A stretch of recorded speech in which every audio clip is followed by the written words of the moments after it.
Dirty deeds, And now stundered cheap. Stundered. All right, here we are for episode 9 of the Santa Clarita Diet. And what an episode Aren't we it even is. saying it right anymore? I don't even know what the name of this show is, and I don't care. Fuck that shit. But episode 9, dude. So, it begins with a little more of the eye thing. yeah, the eye is, and like, with her, with her eyes not going the right direction, it makes her look very dumpy. Oh, yeah. Oh, yeah. Oh, yeah. Oh, yeah. That's why she's like, I'll make it up to you. And he's like, sure. I guess that's fine. Yeah, just we'll call it even. Fuck it. It's shocking how much like your eye being in the wrong direction or like shaving off your eyebrows or something can do to ruin a person's how they look. Yeah. Everyone can't be as lucky as what's her name that shaves her head at the beginning of that movie Empire Records. Oh yeah. And you're like, she's still pretty attractive. That must be a very she looks attractive better. woman. Weird. She right? looks Yeah. better without the hair. Yeah. Anyway, yeah. So he pops it back in and he says like, you know, sorry, honey, it's not every day I do the Snapple cap maneuver on my wife's eyeball and all that stuff. And that was yeah. So the Scoob and the gang, the team splits up here. Yes. So the day is spent with Eric and Joel at Paranormal Con pursuing Anton. Correct. Abby and Sheila back at the storage unit and living their lives returning the over bike, there. doing their business, having a mommy-daughter day. Pick one or the other. Where we go? So we'll start off with the mommy-daughter day because that doesn't end with our That was the correct choice. Yeah. So they're going to return the bike. They get to where the chop shop was, and honestly here, I was trying to think, like, what is their best and worst case scenario? I was like, is the best case scenario they show up there and there's a dead body there and they just leave the bike and walk away? Right. I was going to say, like, I was kind of shocked to see that dude there and then to be like, they were able to move and, like, replace the body. There's no security cameras at that place, I guess. Like, everything was seamlessly fine with his death. Sure. And the bike's missing, and that wasn't a thing. I don't know, whatever. No, but so like they get there, his brother's there. Who's also a dick. Pussy Magnet's brother, Vagina Slayer, I'll assume his name is there, and he's like, "Hey, that's my brother's bike," and she's like, "Yeah, we borrowed it, we're returning it, like, borrowed it or stole it." Well, since we're bringing it back, that's borrowing, that's not stealing. It's pretty good. And they get into a whole thing, because she's like, we gave your brother money for goods and services, and he didn't provide those things. I think you should give us some money. And then he just never goes, rendered. "Oh, all right," and he just closes the door and locks himself in there. It was pretty fun. And they spend a while trying to get him out. Yeah, they try smoking him out with Raffi, and then they try smoking him out with Smoke. Yeah. None of that works. Both things did not hit the mark, and they eventually kind of just give up. They still got his sweet jacket, though, so is it really a loss? That Pussy Man jacket's fucking amazing. Mm-hmm. Yeah, the good things here we got, when she says, like, well, like my toe fell off, and this eye's a bit of a jumper. I was like, bit of a jumper, that's fucking great. But all in all, there's a lot of dialogue here. There's a lot of time for them to talk and search and wins like, the daughter back over, really, because she's like, "You chose me over finding the cure. Right. Yeah, you're important to me." Like, like, oh. And they sussed out the whole like, hey, you used to be this, you used to be that. Now you don't even want to go to college. Like, what's going on? Yeah. And they had time to explore. It was a turning point for them and their characters. And now, I think that she'll be more in line, understanding what's happening. And while now the mother's like, I really have to live. I have to make sure that I'm here for this girl. I can't be fucking dying. So whatever you need me to do, I'm gonna fucking do. We're gonna get this shit right. Renewed gusto. So it's actually good that. Joel and Eric's adventure ends up not bearing fruit immediately because Sheila's absence is not really felt. Yeah, it wasn't required for that. Yeah, they didn't have to convince him of anything. Because, it turned out that Anton is a fraud. Yeah. He's just like a big phony jerk face. He A never big had the fat book. phony. He never knew anything. He's just a poser. The Lord of the Geeks. Lord of the Geeks. Yeah, he reminds me. I'm pretty active in the watching of content on the internet about conspiracies and weird shit. So some of that shit he was rattling off, like in 1960, whatever, the government tests MK Ultra, like all this fucking stuff. I'm like, I've seen a lot of things about that. So he's like one of those guys, which is great. Yeah.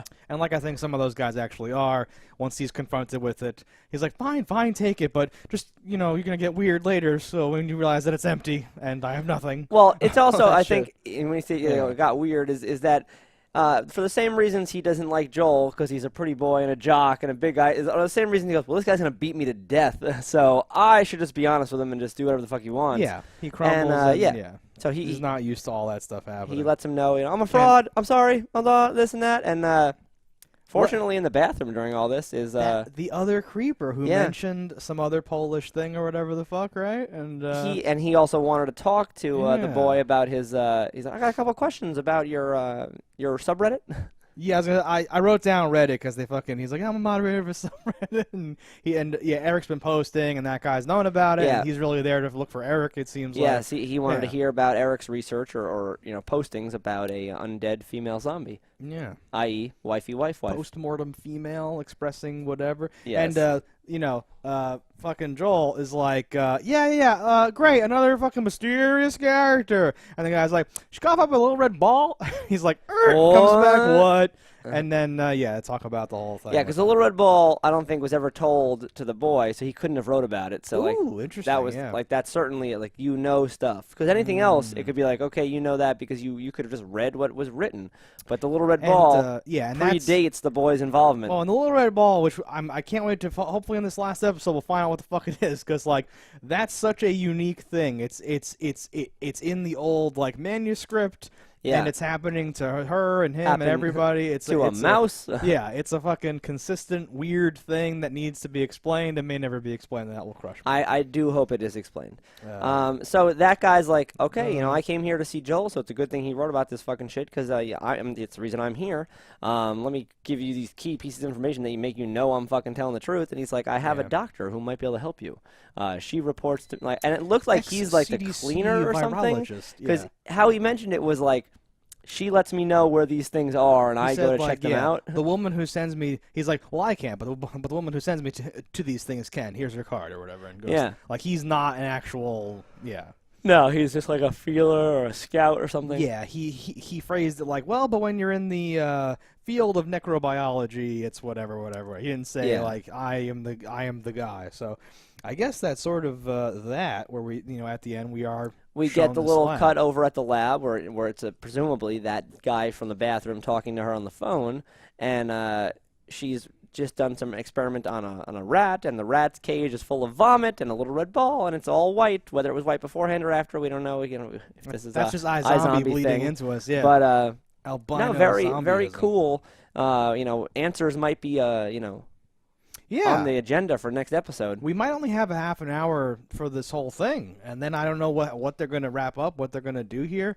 This is going to be weird. I'm interested. What the fuck's going to happen? And it just something you said earlier made me think. I'm like, is this a self-contained one-season thing? I don't think it could be based on how much time is left. It has to be a series they're looking to go. I said that I think off camera right after the last episode, and it was like that was before we'd watched this one. This one could have gone very differently, and we could have been well on our way to this being a self-contained, because there's a lot of cameos and a lot of weird roles and things are shifting around, and the neighbor's dead. Like all these things have happened where it's like, what if they just find the cure and it ends, or there's like a weird tough decision, or like the family's like, I guess we are going to be okay, and then it's like, wait, what's happening here? And or she could just die.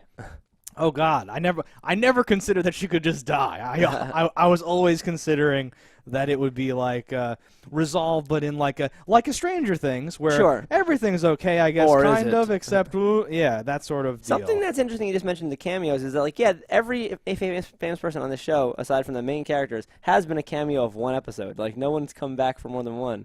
I thought Andy Richter was going to be a thing, but he's just been there once. Okay, well, so we didn't even talk about this yet because I think I kept saying, like, well, I'm not going to mention it, and then I just forgot. But at first I was like, well, I'm not going to mention because, like, he hasn't gone back to Rite Aid or whatever where, like, the agent, my manager noticed you're doing that. So, like, I think certain things were just, like, pilot things that they ended up dropping and not doing or something like that. Because they felt like they were setups for like this recurring cool thing, but it didn't happen that way. He's only even mentioned like when he was like smoking with that dude, like I only see my boss twice a week. That's pretty cool and all that stuff. But we've never, and like someone said like he yelled at me again, and like that's it. We've not seen him. Yeah, he yelled at me. I told him to go fuck himself. Right. So that stuff's all weird. Last thing here that I wanted to mention. Before, when Joel's picking up Eric, Sure. And Anne is there. Well, no, Anne's not there. Lisa's there and mentions Anne again. Yes, you're kind of putting the pin on it where it's like, yep, there's definitely some lesbian activity happening he's here. Like, she comes all the time. He's like, that must be good. She's like, it is good, or something like very much like, oh my god. Good. But everything she says is sexualized anyway, so you couldn't even say definitively anything from her. I don't even know really what to make of it, or if that'll even be a thing anymore. Because then, yes, like in like the very next scene, he's like, "Mom, you don't have to sexualize everything," or something like that. So you're like, okay, fuck, whatever. But in that your scene, gentleman caller is here. In that scene, she smells his head and says, "You still have that baby smell, or new baby smell, or whatever the fuck." And the callback to that though later is hilarious. It is totally hilarious, but I thought you laughed or had like a weird reaction to him smelling like a baby. Right. Well, what was behind that? I almost said like, what was that about? Because the mother is just like such a cringer. Like everything she says, I'm like, oh god. And that's this actress being a good actress, because everything she does is like, I've heard several women in like their 40s or 50s, when presented with a baby, go like, "Oh, I love that smell of a baby," or something like that. Oh yeah, no. I've always thought it was this weird, creepy thing that no one talks about, and I thought you might have been reacting to like that. Just no. I've heard that hundreds of times. Yes. And babies do have a unique smell. The idea that this like 16-year-old boy is being sniffed by his mother, and she goes, "Oh, I still smell like a newborn," in front of the like cool neighbor, or whatever. Oh, it's so yes. No. Yeah, the cringe is so hard, but I didn't know if you were going along with the cringe or if you were cringing at a thing that they were trying to do that you were hating or something. Yeah. No, and then totally later agree. on, Joel is like, "You baby smelling motherfucker," or something like that, and I was like, "Oh, you're hilarious." He said something, yeah. It was a string of assaults, and the last one was baby smelling. Yeah, because it was like a punctuated thing of like, because you're not a man, you're just a boy who smells like a baby. Yeah. Some fucking thing like that. And then the other line that I wrote down was like, "You like gorgeous thick-haired son of a bitch," or something. Whatever the guy, I fucked that up too. Yeah, Anton says that when he thinks he's a narc. He throws a bottle, and the fact that he caught it means he's like a cop or something. Works for the government. We've been to Comic-Cons. You handsome, thick-haired son of a bitch. You know me. You know yourself.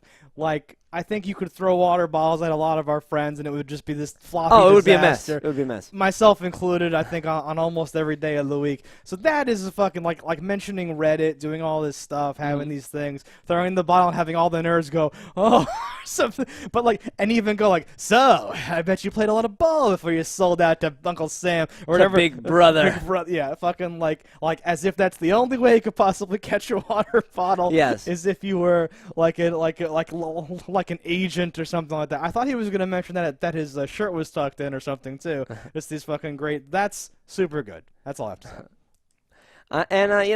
No more further ado. Let's get on to the last episode and see what happens here, guys. See what the fuck. So until then, don't die in a fire.